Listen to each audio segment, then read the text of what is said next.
As we get closer to the possibility of Boris Johnson's return as Prime Minister, the parliamentarians are freaking out as they are already planning to get the Labour Party to block his comeback.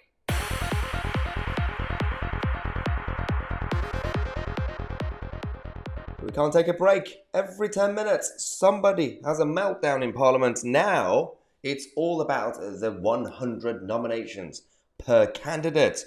Welcome everybody to the channel. We're going to come to you guys every half an hour for a number of updates actually when it comes to this Tory leadership election. That happens once a month, I think, going forward. We're going to have a monthly resignation. Welcome to Britannia. Well, let's talk about Harriet Harperson, or Harriet Harman. I don't know which one we can say these days.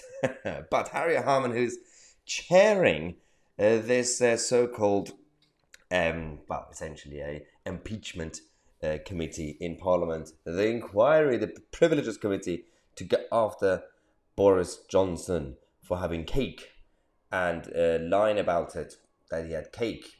No one knows if he finished the cake or not for his birthday. Now, that's still going on, that inquiry, and they are now pushing for this plot to continue to make sure, in case Boris Johnson gets on the ballot for the Tory members, then they could stop him.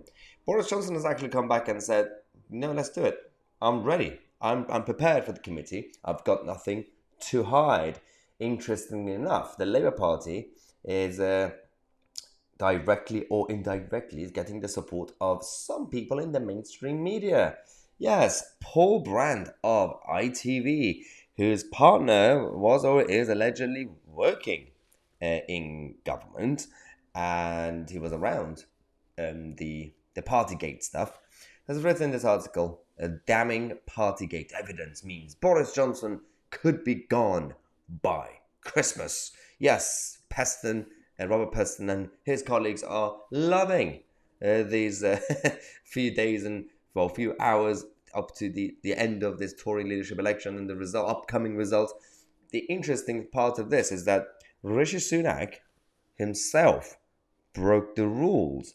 He himself as well received a Partygate fine. At the same time, no one in the media right now are scrutinizing Rishi Sunak. Everything seems to be fine when it comes to Rishi. Nobody brings up the fact that he also broke the lockdown rules. Everybody talks about Boris Johnson. Now you might say, well, because Boris Johnson was Prime Minister, he made the rules. Well, the rules were made by the Cabinet. And the Cabinet includes the top two at the top of the government. The Prime Minister and Chancellor. Rishi Sunak was Chancellor. If Boris Johnson's guilty, Rishi Sunak is guilty too.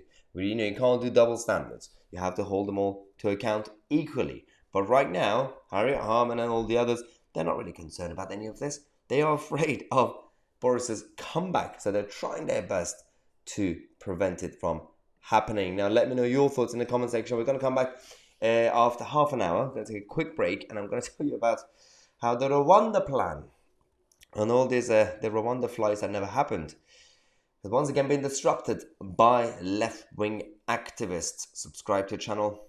I'm Tousi, and we are the media.